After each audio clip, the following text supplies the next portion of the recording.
Good afternoon, good evening, good night, wherever you are, ladies and gentlemen. I'm Vincent, and welcome to Vinny's Take. Now, the last couple of Vinny's Takes I did were basically um, about the coronavirus as it was destroying our sports. But today there was a glimmer of hope as the NFL was making news today. Before I get to that, though, I want to get into something I received from the NBA about an hour and a half ago. It looks like the NBA is eyeing a possible return of mid-June. Mid-June? Everybody else is saying 2 to 3 weeks. NASCAR is trying to get back in 2 weeks. WrestleMania is still on. Why mid-June? That doesn't make any sense to me. But I'm sure we'll learn more in the coming days as we continue to watch SportsCenter without highlights. So the NFL CBA passed. What is the CBA? It's the collective bargaining agreement. It's the agreement between the union and the league to have basically peace, workforce, peace, harmony, whatever you want to call it, to move on without a work stoppage. The last time there was a work stoppage in the NFL was 1987, and that was such a unique thing because the owners went out and got replacement players and put on really shitty football. Hold on. I accidentally pushed play on something. And that really shitty football lasted 3 weeks, and the regular players came back. Why'd the regular players come back? The football was shitty, right?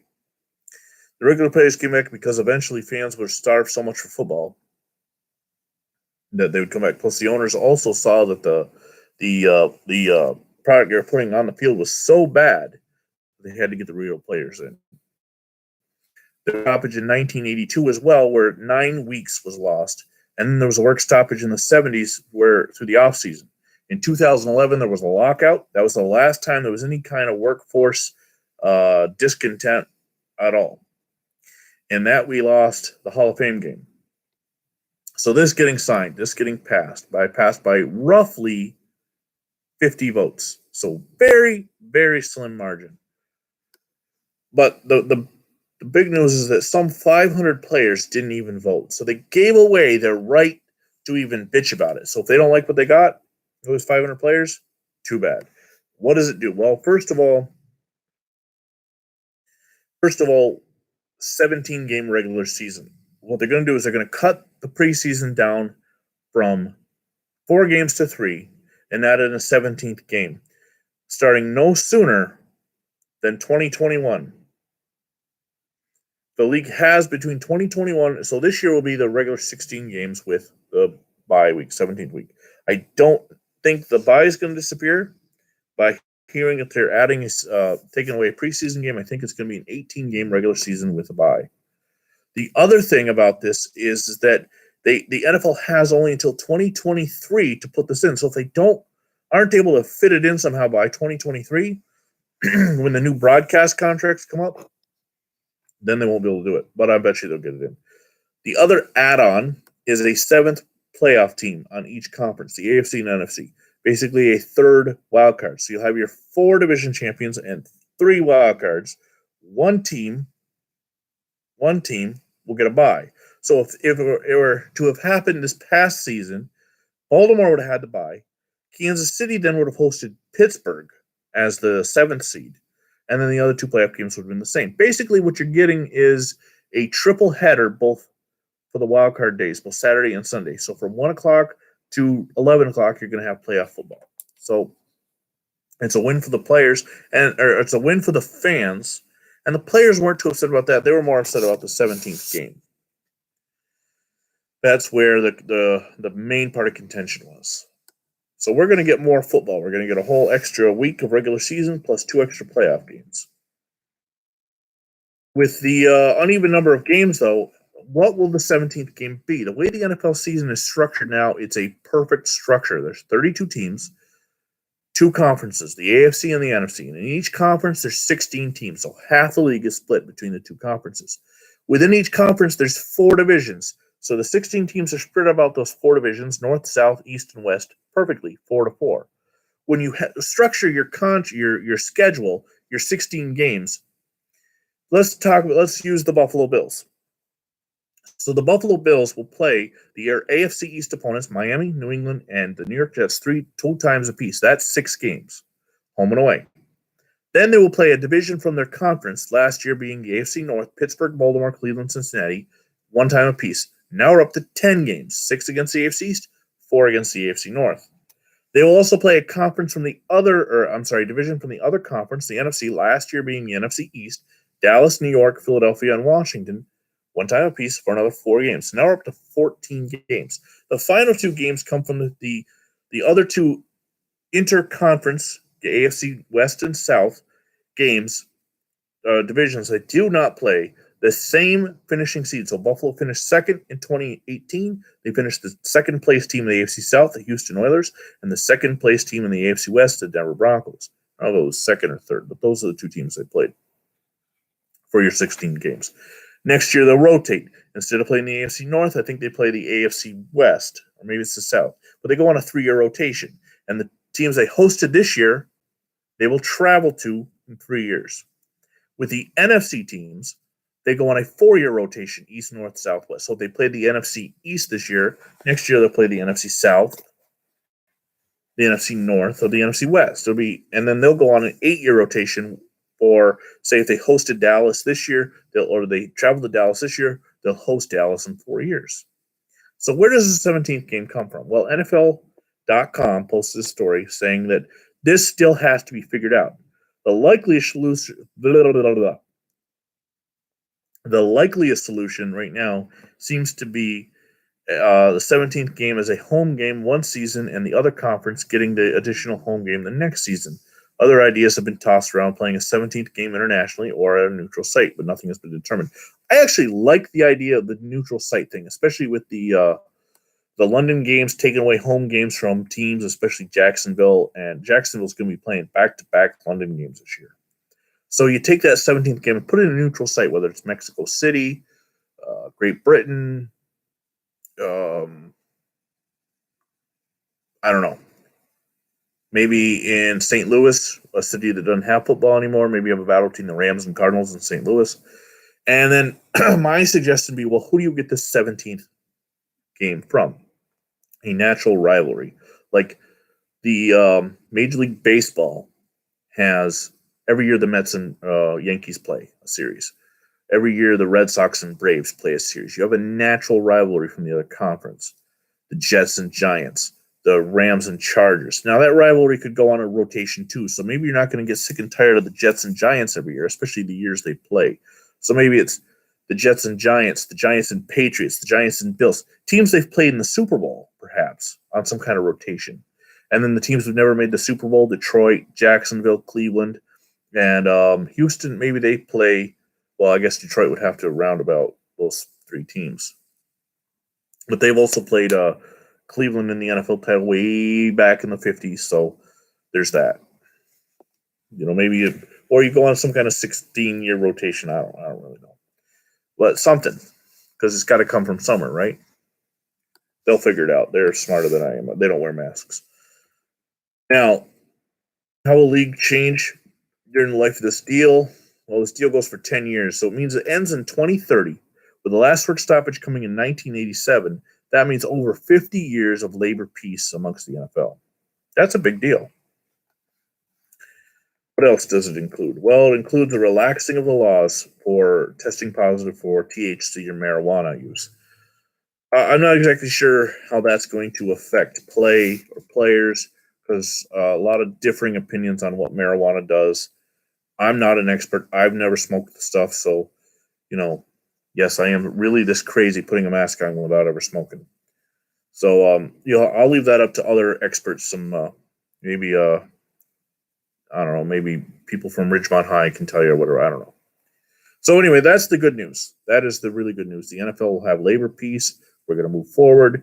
The other thing it does is since the early 90s is there's been 2 tags that they can place on players that basically limit their free agency: a franchise tag and a transitional tag. And basically what they do is they force the team and the player to sign a 1-year deal. Well, the player doesn't have to. The player can go home, like Le'Veon Bell did. Man, my ear itches and I can't get to it.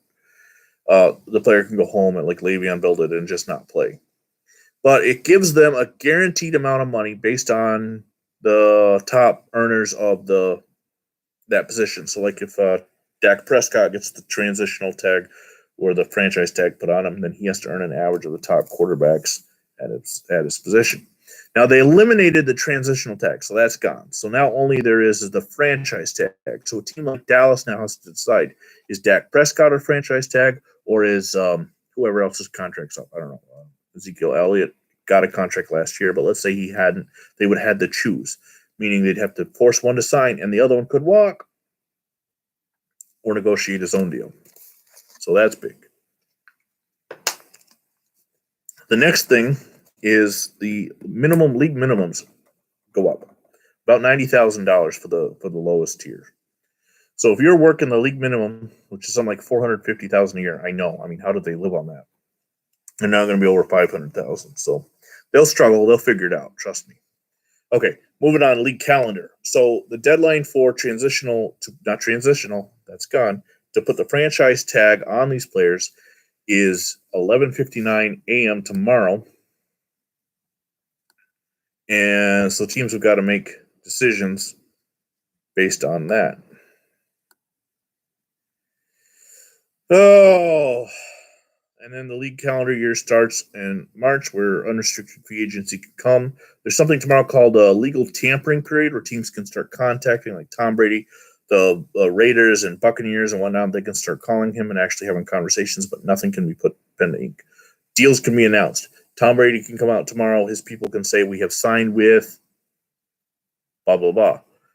But they cannot officially be signed until Wednesday. Now, there has been some complaints, some controversy, if you will, about having a league year start on time, because you're going to have all these players flying back and forth, visiting with teams. And right now we're in a situation of a state of emergency, where everybody has been told to limit your travel, limit your exposure, social distancing, they say. They want you to stay away from people. But the NFL is saying we are moving forward as scheduled. The league year begins Wednesday. Something tells me that's going to change between now and then, but it is what it is. Now, next. Today, there was some news announced. The Tennessee Titans have signed Ryan Tannehill to a huge contract. Let's see if we can. $118 million for a guy whose job is basically to hand off to Derrick Henry and occasionally throw a couple passes.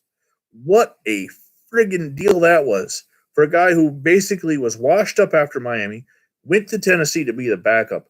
There were rumors of him all of a sudden after that great season in Tennessee going to New England, of all places, to replace Brady. And now the Titans give him the world. They hand him this buttload of money and say, you are the guy we want to be handing the ball off to Derrick Henry for the next, I don't know, how many years is it? Let's see. 4 years. Wow. 4-year extension. Holy crud. So good for him. He snookered him good. Let's see. The Titans have signed Bradley Roby to a $36 million deal. And now these are players that were not with the team. They were officially cut. It's like the Bills signing Josh Norman last week. Josh Norman had no team attached to his name, so he could go and sign regular free agent deals. There wasn't these.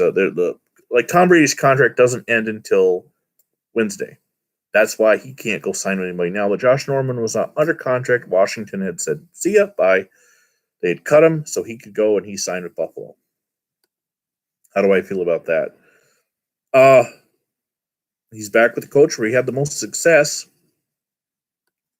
But we'll see. I mean, Josh Norman in Buffalo, he's not coming in to be the star. Obviously, Tre'Davious Wade is there. He's coming in to be a role player. They signed him to a 1-year deal. I think it's a decent move. It's not a huge lot of money. They've still got a ton of draft cap space. So we'll see where that goes moving forward. Now, NFL Executive Committee Lorenzo Alexander was on ESPN earlier today, and he was talking about possibly pushing back the league calendar year because of the concerns surrounding COVID-19. So we'll see. So right now, they're saying it's going to work. Indianapolis Colts, Anthony Catanzaro had announced his retirement, and then all of a sudden today he did an about-face and signed a 2-year, $33 million deal to stay with the Colts. So good for him. He got paid. threatening retirement, I guess, is the new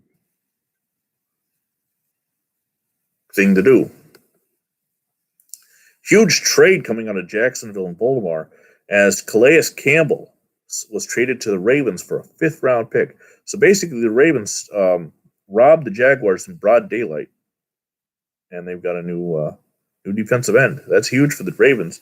The Ravens, who had such a tremendous, huge, great, fabulous regular season, only to fall flat on their faces in the playoffs, losing to Tennessee and the $118 million man Ryan Tannehill. And don't you think Lamar Jackson's going to get paid when it's time now? Whew. Wow. Okay. Well, that's basically it. The league year, it's going to be a frenzied week as free agency starts coming in. I myself am going to be watching with bated breath because I've got no basketball to watch. But I know one thing this year, in 2020, my bracket will be perfect. I won't get any wrong.